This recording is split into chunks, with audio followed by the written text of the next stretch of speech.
Hello students, आज का topic है डबल बार डिज़ाइन के ऊपर which comes under your pavement design subject. And आज का जो भी हम लोग डिज़ाइन कर रहे हैं ये टोटली बेस्ड ऑन है पुराने मेथड मतलब ओल्ड मेथड के ऊपर which is based on Bradbury's analysis. ठीक है, अब ये स्टार्ट करने से पहले थोड़ा डिस्क्राइब कर देते हैं। जैसे आप लोग को तो पता है कि we are dealing with the rigid pavement design. अब रिजिड पेमेंट क्या होता है? Rigid pavement is not a continuous structure, it is consist of और it is made up of different slabs joint together, right? ऐसे ऐसे joint किया हुआ है। सो तो जहाँ जहाँ पे तुम्हारा स्लैब एंड हुआ है वहाँ वहाँ पे जॉइंट क्रिएट हुआ है, राइट? जैसे यहाँ पे और यहाँ पे जॉइंट फॉर्म हुआ है। सो और जहाँ जहाँ पे जॉइंट है का मतलब क्या है? इट इज़ नॉट कंटिन्यूस, वहाँ पे कोई कंक्रीटिंग नहीं किया गया है तो वहाँ पे पूरा गैप रहेगा। ठीक है, वहाँ पे फिल रहेगा, that is filled with the filler material which is 50% compressible. ठीक है, मतलब जितना भी एक्सपेंशन होगा स्लैब वो कंप्रेस हो जाएगा, वो गैप ठीक है कंप्रेस होगा, लेकिन फुल कंप्रेशन नहीं होगा, 50% कंप्रेशन होगा। सो इसीलिए दोज रीजन जहाँ जहाँ पे जॉइंट है वो सब रीजन क्या है? These are the weak reason. So in order to give them strength we have to provide some reinforcement only on this joint. So ये जो रेनफोर्समेंट हम देंगे बार्स, ठीक है, there are two types of the bars depending upon the joint where we are using those bars, okay, and direction of the traffic also. से for example ये वाला traffic इस तरफ से जा रहा है, मतलब इस तरफ से मूव करेगा ये डायरेक्शन में, तो जो पैरेलली हम देंगे, ठीक है, उसको बोलते हैं डबल बार। मतलब ये जो ट्रांसवर्स जॉइंट है which is again perpendicular to the direction of traffic, उसमें हम जो बार यूज़ करेंगे those are known as dowel bar. ठीक है, जैसे कि यहाँ पे आपको दिखाई दे रहा है, this are the double bar. ठीक है, और एक जॉइंट है क्या कि parallel to the direction traffic, मतलब ये लॉन्गिट्यूडनल जॉइंट, तो वहाँ पे भी हमको ऑब्वियसली रेनफोर्समेंट देना पड़ेगा and that reinforcement is the tie bar design, sorry tie bar. जैसे कि ये वाला देखो, this is tie bar, this is tie bar and this is dowel bar. ठीक है, अब इसको थोड़ा बड़ा करके अगर हम देखेंगे तो देखो यहाँ पे तुम लोग को एक गाड़ी दिखाई देगा। ठीक है, मतलब this vehicle is moving in this direction. ठीक है, सो इस डायरेक्शन में जो जॉइंट जाएगा पैरेलल टू द डायरेक्शन जो जॉइंट जाएगा, देखो यहाँ पे स्लैब ख़त्म हो गया है, यहाँ से तुम्हारा स्लैब आया यहाँ पे ख़त्म हो गया। ठीक है, इसका मतलब अब यहाँ से नया एक स्लैब जाएगा, ठीक है ना। सो यहाँ पे एक जॉइंट डेवलप हुआ है। अब ये वाला जॉइंट तुम्हारा ट्रैफिक आ रहा है इस तरफ से, इस डायरेक्शन से, और ये वाला जॉइंट भी है तुम्हारा इसी डायरेक्शन में। सो this is your longitudinal joint. ठीक है, यहाँ पे और एक जॉइंट दिखाई देगा तुमको, देखो ध्यान से अगर देखोगे तो, बड़ा कर दे रहे हैं हम, कि यहाँ पे देखो एक जॉइंट है, ये वाला जॉइंट ऐसे करके गया है जॉइंट। ठीक है, तो यहाँ पे भी एक जॉइंट है ऐसे करके। ठीक है, तो ये जो जॉइंट है, now that joint is what? Perpendicular to the direction of the traffic. Traffic इस तरफ से आ रहा है और ये जॉइंट है तुम्हारा यहाँ पे। ठीक है, so again this is your transverse joint. तो हम बोले थे ट्रांसवर्स जॉइंट में जो रेनफोर्समेंट देंगे उसको बोलते थे डबल बार, और जो लॉन्गिट्यूडनल जॉइंट में जो रेनफोर्समेंट देंगे उसको बोलते हैं हम लोग क्या? Tie bar. ठीक है, तो देखो ऑब्वियसली यहाँ पे दिखाई दे रहा है ये जो जॉइंट है दिस इज़ ये लॉन्गिट्यूडनल जॉइंट, यहाँ पे तुम्हारा देखो बार्स निकल आया है, that is your tie bar. ठीक है, और यहाँ पे जो जॉइंट ख़त्म हुआ है, देखो ये वाला जॉइंट ख़त्म हुआ है, राइट? मतलब यहाँ से स्लैब, दूसरा स्लैब स्टार्ट होगा। ठीक है, मतलब ऐसा करके और स्लैब जाएगा, ऐसा करके स्लैब जाएगा और बिठना पड़ेगा यहाँ पे। ठीक है, तो इस वाले जॉइंट में जो बार है वो क्या है? ये अगर ये वाला जॉइंट अगर कंटिन्यू जाएगा, मतलब ऐसा ऐसा करके जाएगा, सो ये वाला है तुम्हारा ट्रांसवर्स जॉइंट, बिकॉज ट्रैफिक यहाँ से आ रहा है। ट्रांसवर्स जॉइंट में जो बार्स दे रहे, देखो यहाँ पे ले किया गया है, those are your dowel bar. Clearly देखोगे, this is the direction of the traffic and these are the, ये जो भी दिख रहा है तुमको, all this are dowel bars. ठीक है, clear. Now comes to the design purpose, मतलब what are the design step. हमको डिज़ाइन करने के लिए बोला गया है डावल बार। मतलब क्या है, ये जो भी डावल बार है, इसका डायमीटर कितना होगा, इसका डायमीटर कितना होगा, इसका लेंथ कितना होना चाहिए, ठीक है। और ये जो गैप दिखाई दे रहा है, spacing,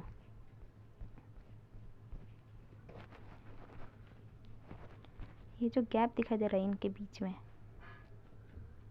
right, those are spacing. तो हमको स्पेसिंग भी डिज़ाइन करना है, मतलब इसके बीच में स्पेसिंग कितना है, इसके बीच में स्पेसिंग कितना है, ये सब डिज़ाइन करना है हमको। ठीक है, अब आते हैं फॉर्मूला पे। फॉर्मूला मतलब ये जो ब्रैड-वैलीज एनालिसिस है, वो बोला है कि 3 तो टाइप ऑफ लोड आ सकता है। ठीक है, एज वी ऑल नो, अगर इसको हम ये सपोज दिस इज़ द, इसको अगर हम बड़ा करके देखेंगे, so we will get this diagram. ठीक है, this is the length of the dowel bar. Clear, ठीक है। तो देखो इसमें क्या पूरा लेंथ क्या कंक्रीट के अंदर है, नहीं, कुछ लेंथ ही कंक्रीट के अंदर है। जैसे यहाँ से लेकर यहाँ तक ये कंक्रीट के अंदर है, फिर गैप है, फिर यहाँ से लेकर यहाँ तक ये कंक्रीट के अंदर है। ठीक है, और ये जो छोटू सा ये जो गैप है, that is nothing but your delta, मतलब जॉइंट गैप विथ। ठीक है, और ये जो डिस्टेंस है, this plus this will give you L D. What is L D, मतलब ये प्लस ये will give you L D. L D का मतलब क्या है, ये दोनों मिलकर एल डी होगा। L D is nothing but the length of the dowel bar embedded in the concrete slab, मतलब जो भी लेंथ तुम्हारा कंक्रीट स्लैब में एम्बेडेड है, that is your L D. ठीक है, अब देखो इसमें तुमको दिखाई देगा कि एक जॉइंट फिक्स है, ये वाला जॉइंट, ये वाला लेंथ प्लस ये वाला length will give you L D. अब इसमें दिखाई दे रहा कि ये वाला जॉइंट फिक्स्ड है, वेरएस ये वाला पोर्शन ऐसे एक मूवेबल है। मतलब क्यों, क्योंकि ये स्लैब अगर मूव करेगा तब ये वाला डावल बार का ये portion it will B movable, help करेगा। ठीक है, एक्सपांसन होने में। क्लियर, अब इसको हम बड़ा करके अगर देखेंगे, you will get this diagram, उसी को बड़ा करके। ठीक है, यहाँ पे हम क्लियरली समझा दिए। Suppose this length is embedded inside the concrete slab and this length is embedded inside the concrete slab. So ये दोनों लेंथ मिलाकर है तुम्हारा एल डी, और ये जो छोटू सा गैप है that is delta, gap with given. ठीक है, सो टोटल लेंथ कितना होगा, यहाँ से लेकर यहाँ तक टोटल लेंथ कितना होना चाहिए, this plus this is what, this plus this is your L D and plus delta will give you the length of the dowel bar. Clear, ये कॉन्सेप्ट बाद में लगेगा। ओके, अब आता है फॉर्मूलाज के ऊपर। तो बोला गया है कि लोड ट्रांसफ़र कैपेसिटी 3 तरीके से हो सकता है। एक है शियर स्ट्रेस की वजह से, जो कि एफ एस है, एक है फ्लेक्सुरल स्ट्रेस की वजह से, जो कि एफ एफ है, और एक है बियरिंग स्ट्रेस की वजह से, जो कि एफ बी है। ठीक है, और यहाँ पे जो डी है, this is the diameter of the dowel bar, जो कि हमको पहले डिज़ाइन करने से पहले एज्यूम करना है। ठीक है, और ये जो डेल्टा है, this delta is the gap with. ठीक है, ये जो एल डी है, this is the length of the embedded dowel bar within the concrete slab. ठीक है, और ये है load, corresponding load due to shear stress, corresponding load due to flexural stress और bending stress, and corresponding load due to bearing stress. ठीक है, ये 3 तो इक्वेशन हमको लगेगा। Now comes the step, design steps. देखो फर्स्ट स्टेप क्या है कि फर्स्ट स्टेप ये जो तीनों इक्वेशन अभी दिखाए हम लोग, उसमें से जो 2 इक्वेशन है due to bending and due to flexural, ठीक है, मतलब इक्वेशन 2 एंड इक्वेशन 3 दोनों को इक्वेट करके एक इक्वेशन डिराइव करेंगे। इक्वेशन 2 इक्वेशन 3 करके हम इक्वेट करके एक इक्वेशन डिराइव करेंगे जो कि which will help us to calculate LD. ठीक है, अब यहाँ पे देखो इस इक्वेशन में दोनों तरफ ही एलडी का वैल्यू आ रहा है, तो कैसे सॉल्व करेंगे हम लोग। तो यहाँ पे आता है तुम्हारा ट्रायल एंड इटरेशन प्रोसेस। एक ट्रायल देना है, फिर इटरेट करते करते जाना है। ठीक है, जो सक्सेसिव इटरेशन में अगर दोनों का कैलकुलेटेड का जो भी कैलकुलेट कर रहे हैं, एलडी का जो भी कैलकुलेटेड वैल्यू है अगर सेम रहेगा, then we have to stop the process. Okay, तो जो भी हम एज्यूम किए थे वो हम पकड़ के चले जाएंगे। क्लियर। अब जैसे यहाँ पे लेफ्ट हैंड साइड है, एक है लेफ्ट हैंड साइड, एक है राइट हैंड साइड, तो राइट हैंड साइड में एज्यूम करना है। ठीक है, एज्यूम करके यहाँ पे डाल देना है। एफ एफ पता है, F B it will be provided, D we have assume, delta will be provided. ठीक है, करके एल डी का वैल्यू निकालना है। वैसे ट्रायल एंड कब तक करते जाना है, जब तक कि तुम्हारा जो भी कैलकुलेटेड अगर वैल्यू सक्सेसिव 2 इटरेशन में सेम नहीं आ जाता। ठीक है, अगर जहाँ पे सेम आ गए मतलब जो भी कैलकुलेटेड वैल्यू है उसको हम अब पकड़ के चलेंगे। क्लियर। अब तो एल डी तो आ गया, अब नेक्स्ट स्टेप क्या होगा, एल डी की को एल डी से हमको चाहिए कैपिटल एल का value. As we already know L D, capital L is the total length of the double bar, L D is the embedded length. उसमें delta अगर ऐड कर देंगे तो we will get the gap with का length अगर add कर देंगे तो we will get the total length. ठीक है, तो जो भी हम कैलकुलेट किए हैं वो वाला वैल्यू यहाँ पे डाल दो, जो भी गिवन है डेल्टा मतलब गैप विथ वो यहाँ पे डाल दो, we will get the total length of the bar. ठीक है, total length of the double bar. ठीक है, that value must be the minimum length of the double bar to be provided. ये क्या होना चाहिए, that would be the minimum length of the double bar to be provided, ये वाला value. ठीक है, where is maximum we already know it should not cross 50 centimetre, capital L should not be greater than 50 centimetre, और ये जो भी value आएगा that should be the minimum. तो हम अब मिनिमम ऑफ 50 जो भी मैक्सिमम है उसके बीच में नया एक एल का वैल्यू हम ले लेंगे, न्यू एल का value which lies between the minimum and the maximum value. जो भी एल मिनिमम हम कैलकुलेट किए और जो भी 50 के मैक्सिमम जो भी 50 है उसके बीच में एक एल का वैल्यू हम लेंगे। ठीक है, सपोज एल मिनिमम कैलकुलेट किए थे, आएगा कोई भी एक वैल्यू एल न्यू जो हम नया लेंगे, sorry, and it should be lesser than 50। ठीक है, तो करके नया एल का वैल्यू आएगा।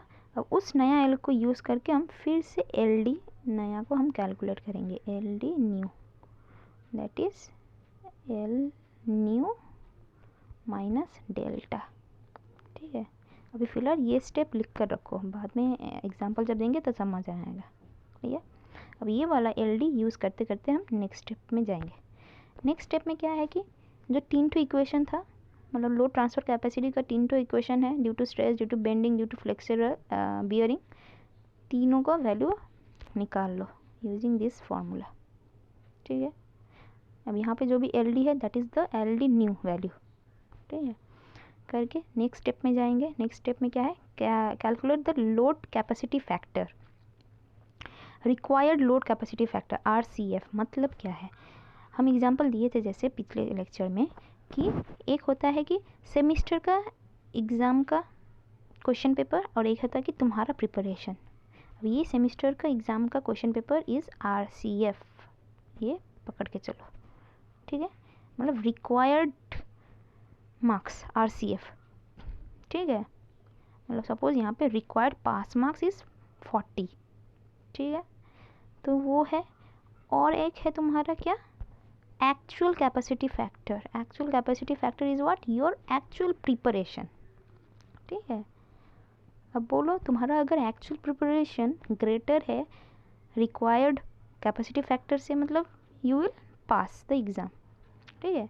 अगर नहीं है देन तुम्हारा मतलब फेल होने का चांसेस रह सकता है। वैसे डिज़ाइन सेफ है कि नहीं इसी से पता चलेगा। इसके लिए हमको फर्स्ट कैलकुलेट करना क्या है, RCF using this is what, take maximum of this value, P is the wheel load, PS all we will get from here, PS PF PB, ठीक है। अब यहाँ पे 0.4 क्यों, because 40% of the load can be transferred, इसीलिए 0.4 है। अब इनमें से जो भी मैक्सिमम है that will be your required load capacity, ठीक है।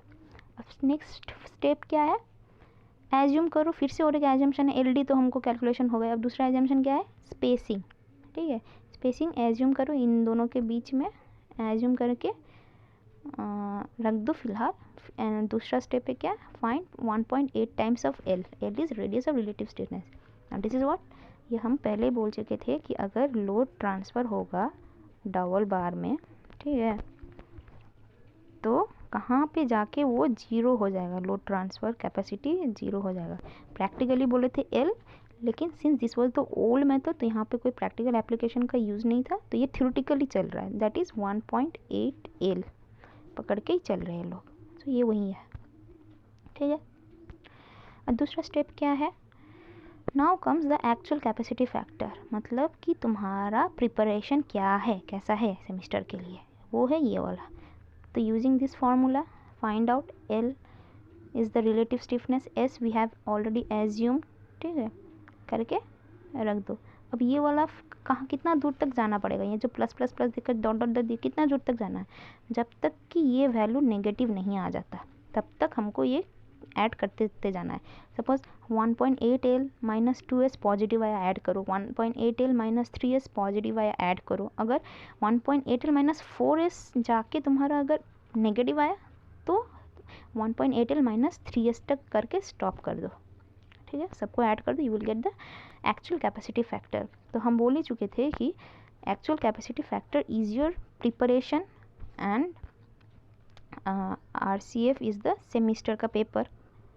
सो if your preparation is greater than semester का pressure, this is your preparation and this is your semester का पेपर। अगर ये प्रिपरेशन ज़्यादा है RCF से, so your design will be safe. अगर नहीं है तो डिज़ाइन नॉट सेफ, मतलब तुम पास नहीं हो सकते। तो क्या करोगे, तुमको और पढ़ाई करना पड़ेगा, इसका मतलब कि तुमको और पढ़ाई करना चाहिए था, ठीक है। लेकिन यहाँ पे तो हमारा के हाथ में है पॉसिबिलिटी कि क्या करेंगे, हम इसको और अच्छा हम रेनफोर्समेंट देंगे, मतलब और नंबर ऑफ़ रेनफोर्समेंट बार हम बढ़ाएंगे जिससे वो और लोड को ले सके, ठीक है।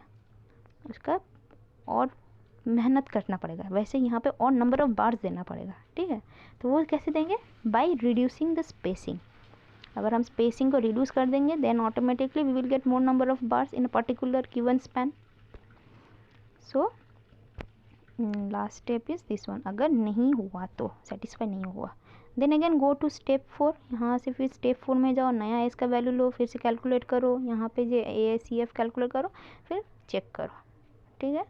अगर ये सेटिस्फाई किया then your design is safe. बस this are the design procedure. अब ये वाला देखो एक एग्जांपल हम यहाँ पे दिए हैं कि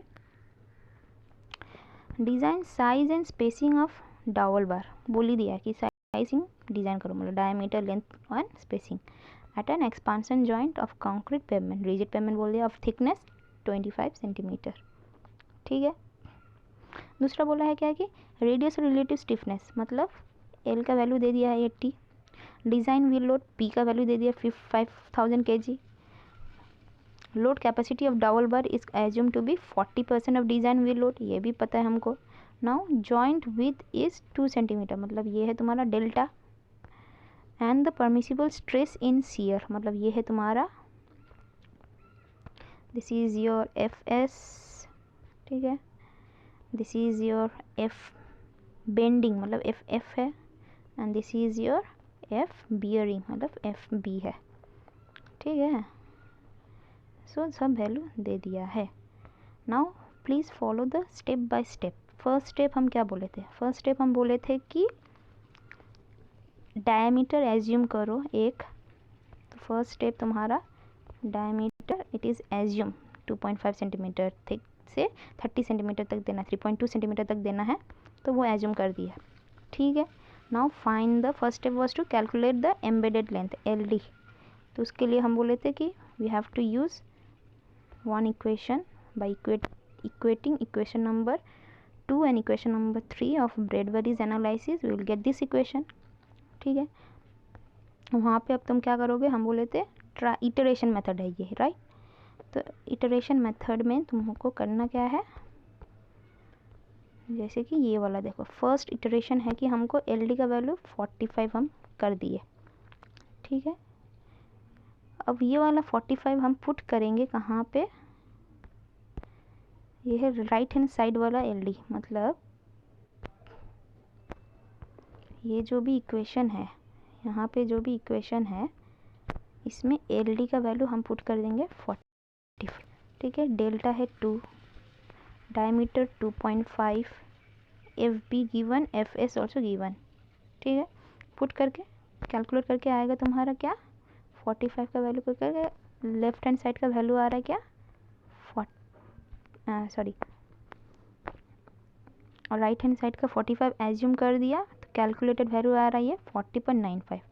ठीक है, अगेन ये है तुम्हारा RHS का L value and this is LHS का LD। ठीक है, कैलकुलेटेड। अब नेक्स्ट स्टेप में क्या रहेंगे, फिर से देखो दोनों के बीच में कोई नहीं है। अब नेक्स्ट स्टेप हम करेंगे, इसको थोड़ा और बढ़ा देंगे, नेक्स्ट लेंथ लेंगे हम, न्यू लेंथ RHS में एज्यूम करके फिर डाल देंगे, तो LD विल बी 40.5। अब नेक्स्ट और इटरेशन कर देंगे और उसको कम कर देंगे। अब देखो 45.5 हम लेंथ दे दिए हैं। ठीक है, तो उसकी वजह से new calculated value is your what, 40.5। अब देखो ये इटरेशन दोनों का वैल्यू सेम आ रहा है, successive calculated value are coming same, so stop. ठीक है, तो जो भी तुम्हारा LD कैलकुलेटेड है वो हम पकड़ के चलेंगे अब। ठीक है, so the minimum length of the dowel bar is what now, length of the dowel bar हम बोले थे L equals to LD plus delta. LD calculated हमको आया 40.5, डेल्टा आया 2, so it is coming out to be 42.5। So this is the minimum length, कि इतना minimum होना चाहिए और मैक्सिमम होना चाहिए कितना बोला, 40। ठीक है, तो 42.5 के बीच में कोई एक और एक L का वैल्यू लेंगे और 50 के बीच में और एक L का वैल्यू लेंगे।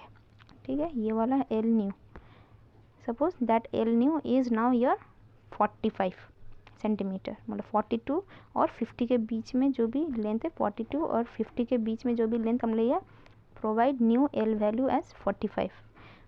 ठीक है, अब उस न्यू L वैल्यू के लिए न्यू LD वैल्यू कितना होगा, 45 minus delta that is 43। Now we have to use this value. अब ये वाला वैल्यू हम यूज़ करेंगे बाकी के स्टेप्स में, और उसके बाद तो इजी है। स्टेप 2 क्या था, मतलब PS PB PF P, मतलब PS PF PB निकालना है, निकाल दिए। ठीक है, कैलकुलेट कर दो, this is your PS, this is your PF, this is your PB। ठीक है, फिर उसके बाद तुम्हारा थर्ड स्टेप क्या था, थर्ड स्टेप था तुम्हारा रिक्वायर्ड कैपेसिटी फैक्टर निकालना है यूजिंग दिस वैल्यू। ठीक है, वो निकाल देंगे। थर्ड स्टेप यहाँ पे देखो, मैक्सिमम ऑफ कौन सा है, 2.77, दिस इज 2.77। फोर्थ स्टेप क्या था, एज्यूम करना है S का वैल्यू। ठीक है, यहाँ पे देखो S का वैल्यू एज्यूम किए हैं हम लोग 35, लेकिन हम बोले थे S शुड बी कितना, स्पेसिंग शुड बी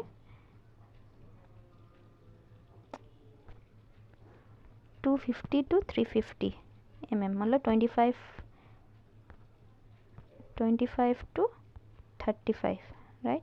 तो यहाँ पे हम मैक्सिमम स्पेसिंग ही पकड़ लिया, मतलब जितना कम डबल बार दे सकते हैं मैक्सिमम स्पेसिंग ही पकड़ के ट्रायल एरर कर रहे हैं, राइट, चेक करेंगे। फिर करेंगे कि actual capacity factor using the formula, ये वाला निकालो, आ रहा है तुम्हारा कितना, एक्चुअल कितना आ रहा है 2.57, RCF आया था तुम्हारा कितना 2.77, मतलब कि तुम्हारा ACF is what, ACF is your preparation and RCF is the semester का पेपर। सेमेस्टर का पेपर आया देखो 2.77 मार्क्स का, और तुम प्रिपेयर करके गए थे 2.57 मार्क्स का, तो क्या हुआ तुम्हारा फेल होने का चांस है। सो ये वाला डिज़ाइन सेफ़ नहीं है, मतलब तुम इतना ज़्यादा स्पेसिंग अगर दोगे, कम बार दोगे तो नहीं चलेगा।